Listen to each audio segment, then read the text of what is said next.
Okay, so I understand that, but surely this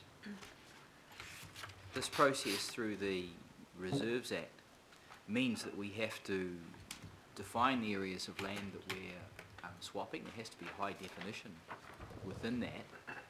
Yet we're making that process subject to another process which could impact on the areas of land. I don't follow here. I would have thought we'd be jumping the gun. And, you know, as much and all as we want development to take place, Fletchers can already get on with the development up the top in the special housing area. This is a significant project here. It's a huge project. So I would have thought we would have wanted to get our ducks in a row and get the process right. And this just does not rest with me. I don't comprehend it. It strikes me that Fletchers is trying to apply a not inconsiderable amount of pressure to almost push things into a straitjacket. So I don't follow, and I'll be voting for the amendment. Okay. Do we need a? And I'd welcome a further response to my question. I think it's kind of been answered, Councillor, but well, it kind of hasn't, as far as I'm concerned. I mean, I just. I'll just ask Well, Clive. I think in terms of the Reserves Act process, we've been in consultation with DOC are happy with the process we're following. Look, if the plan change is not approved such that it would make no sense to do the land exchange, then we wouldn't do the land exchange. That's right. Yeah. And just to clarify again through the chair, what you're being asked to do today is to go out to the public formally again on the issue of the land exchange.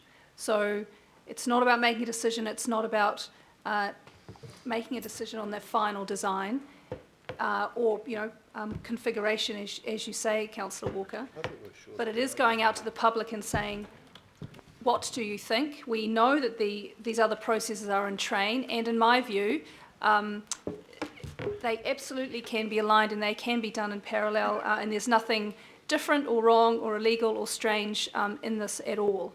But what we're asking you today is, can we go out to the public and formally ask for views and go through that public notification and consultation process on the land exchange? Yeah, so, I mean, my position is that I'm comfortable to go out, but I'm uncomfortable with the timeline, and I think we should defer. Otherwise, we can have a very messy process and an expensive process We've had. if we have to double up. It's already very confusing for the local community, Madam Chair, because we've got a plan that the local boards work through with that community.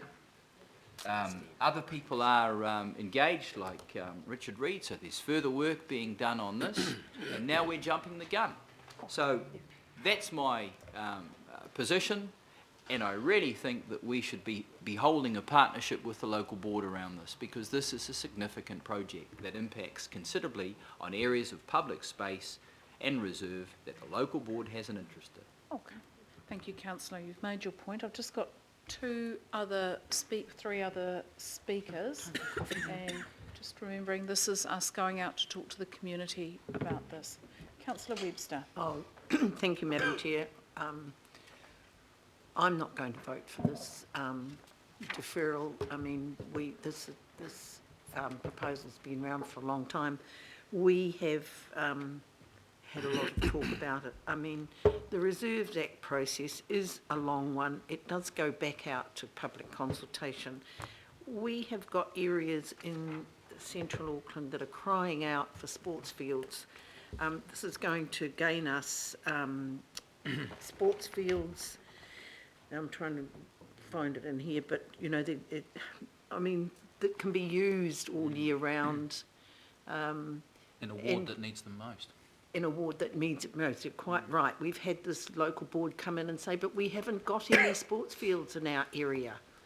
So, you know, this ticks all the boxes. It's a good project. I know that it's going to eventually open up, and that's not what we're talking about here, but the Monga as well. So I just think, why do we keep delaying things? I mean, as Clive so clearly said, if for some reason the panel come back with something totally different that has to be incorporated, well, the Reserved Act process can be stopped or whatever at that stage, can't it, Megan? So, I mean, why wouldn't you try and do things? We're trying to work quickly around here, but some people just like to delay it the whole way through, I think. I'm not supporting delaying it. I think we should just get on with it. Thank you, councillor Webster. Councillor Cooper. I'll wait till the substantive. Substantive? Okay. Bearing in mind though, we just need to make sure people know what they're voting on. Councillor Casey and Walker have put this up by way of Or maybe, substitution. Madam Chair, what I'm saying now is going to fit with the substantive as well. I mean, the reality is we need to be enabling, we need to be getting on with stuff. We've got a shortage of houses. This is going to address open space as well. You know, we get constantly accused of dragging the chain and the council stopping things. We need to be enabling good development and outcomes, and I see deferring yet again as just another, you know, whatever it is. 2 months, maybe. No. Maybe less. Thank you, Councillor Walker, for your advice. So for me, I couldn't support deferring it because we need to move forward. And I'm very confident in the staff that they're actually looked at all the issues. This is a really good timeline. It shows where we can get to. And we've also been reassured that if the plan change isn't accepted, we can be nimble enough to work around that or change what we're going to do. There's checks and balances right through this process. Thank you, Madam Chair. Thank you, councillor. Councillor Darby and then councillor Clow. Thank you. I've just got one niggling question in my mind, and I just want to make sure, and I want some assurance that the council, any part of the council, is not conflicted here. And I'm thinking there's a lot of fill going into this quarry. And I'm thinking of a very large hole that we want to build with great urgency called the CRL. And that fill, I would hope that no part of the council has got any knowledge that fill is destined for that quarry, or, for that matter, a reclamation in the port area. So I think, councillor, you're drawing a slightly long bow here. Jeez, this is 60 minutes. The point. I can see it I'll now. finish. Oh, I The get point the the point I want to make is I want some assurance that the council is not conflicted Okay. in I putting think this we'll try- information up. okay. Because, so there's a business case. question. It's a question. Yeah, It's thank a you, business, councillor. there's a business case for extracting that waste and where it goes, because we have been given numbers. Yep. So does that business case clearly identify where that waste is going, and is it going into? So councillor, we just need to be really clear, and you know. Good question. We need to focus on the issues in hand, which is land exchange or not land exchange. Issues of the operational side of this are not for debate and discussion today, and I'm sure you are free, as you are always, to raise issues like that with our Chief Executive for clarification, and I suggest you do that. So the answer is? Well, councillor, no one here actually, I think, is prepared for an operational issue. This is a land exchange debate and discussion, and I think probably that's the kind of thing I'd advise So you. there's some nervousness in- As councillor, Need to put the question, it would have been please. very useful to have raised this with our operational managers, rather than to raise this as a potential conflict of interest issue, which I don't know if we've got the people here who can answer that. Dean? Yeah. So just on this matter, I'm happy to say that personally I'm unaware of any conflict, but I will undertake to go back and clarify Yeah. about as best we can do at this point in time with the notice. And I think, councillors, I would ask you as chair of the committee, if those issues arise, can we please endeavour, if we're genuine about asking them, to ask our staff so we can prepare the information prior to the meeting. Otherwise, to be honest, we can raise anything around the council table, have it reported in the media, and it can be found groundless. I ask for a little bit of respect for the process around that. So I'm going to move on to Councillor Clow. Very fair on Councillor Darby. I have a question first.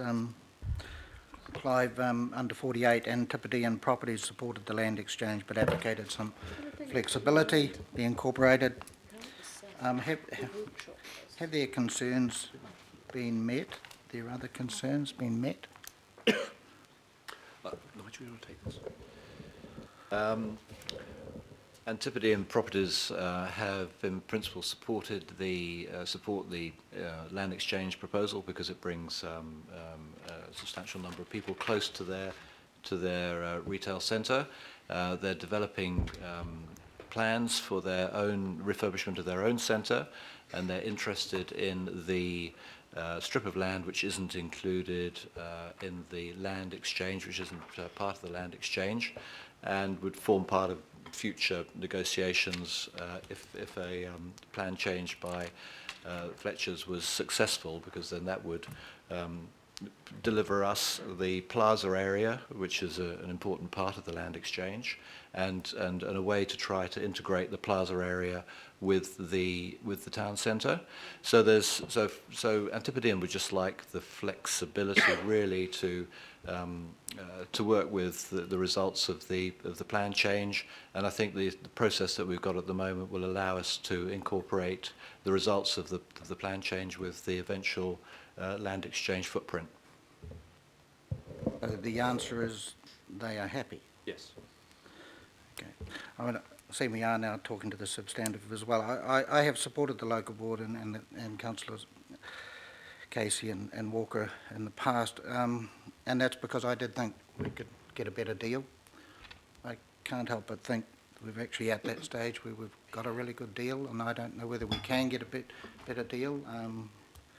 When it was pointed out the other day about the fact that effectively the swap is ensuring fields and developments are happening with little cost to us, which is important at this stage because things are tight. I'm afraid I cannot support the amendment, and I would vote this time because I believe the local board has almost got everything it wanted, because when we did a bus tour a long time ago and we're still on the edge of the crater there from the car park by the mall up the top, the main concern voiced to me by Julie and Michael was the access way and the connection back up to the Antipodean properties and the mall itself. And I believe these have kind of been met pretty well, maybe as best as can, so I'm afraid I cannot support this amendment this time round. So. Thank you, Councillor Clow. Remember to type it in. Kia ora, Madam Chair. Just considering the amendment and the substantive, I just do have to ask a question in relationship to paragraphs 49 to 54 under iwi consultation. Has there been an agreement or a proposed agreement with the iwi, particularly around the Tamaki Collective, to transfer a portion of land over there, and whether it goes on to the Maunga Authority and the... So I'm talking particularly around C, between C and A. Yes. Yeah, Madam Chair, so following the workshop there were some questions related to some of the relationship between some of the land and the Maunga Authority and the Trust. And I think in dialogue earlier today, yesterday, identified sort of questions that Member Taipere has just covered about the possibility of land which is not affected by the land exchange, but this is land that's in council ownership and potentially transferring to iwi ownership, as I understand it. So this is not something that probably relates directly to this report, and it's probably something that you'd normally deal with through a different committee. But I mean, it's a valid point, but we're not. It's really not. It's really a matter that goes beyond this report. It's really about how we deal with a piece of land not affected by the reserve and the degree to which it moves into different ownership. So it's not something we can give you detailed advice on today. It's probably for other officers to come back on that, or, you know, with a specific report to the right committee.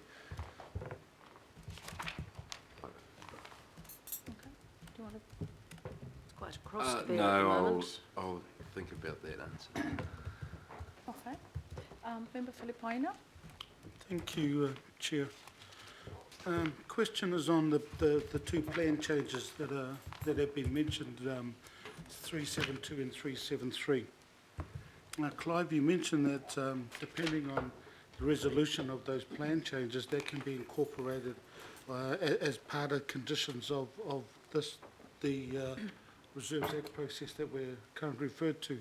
Yep. Does that mean that there may have to be a further round of public consultation